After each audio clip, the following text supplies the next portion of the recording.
Most of what you believe, you never actually decided to believe.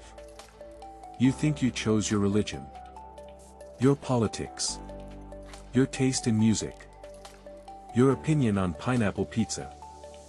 But you didn't. Not really. Before you could even form a full sentence, your brain was already being programmed.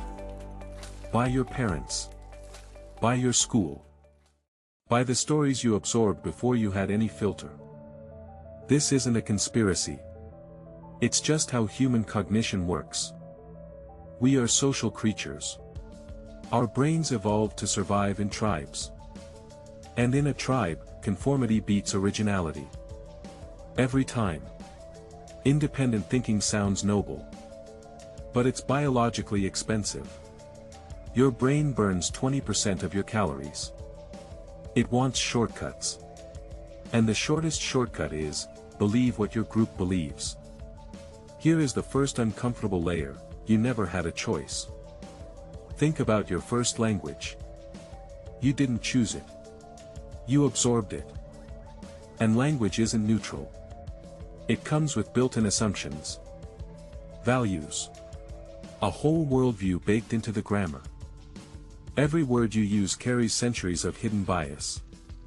When you say, success, you're not describing reality. You're using a tool that was forged by generations before you. It comes preloaded with meaning. You think you're thinking. You're mostly just rearranging inherited concepts. But here is what nobody is talking about. The most powerful force shaping your thoughts is something you've never heard of. It's called mimetic desire. The French philosopher René Girard figured this out. His idea: humans don't know what they want. We copy other people's desires. You don't choose what to want. You watch someone else want it. Then you want it too. This is why advertising works. It's why fashion exists. It's why you suddenly need a new phone when your friend gets one. Your desires are borrowed. Your ambitions are mirrored. Your idea of a good life is just a reflection of what your tribe values. Even your rebellious opinions are borrowed. You think you're a nonconformist? Look at the group you're conforming with. Punk rockers all dress the same. Political activists chant the same slogans. Even free thinkers have their own orthodoxy. There is no escape.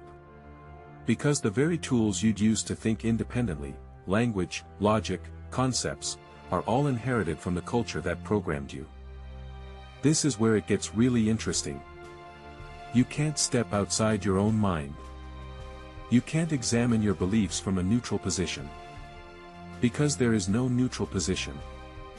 Every critique you make uses the tools of the system you're critiquing. It's like trying to lift yourself off the ground by pulling on your own shoelaces.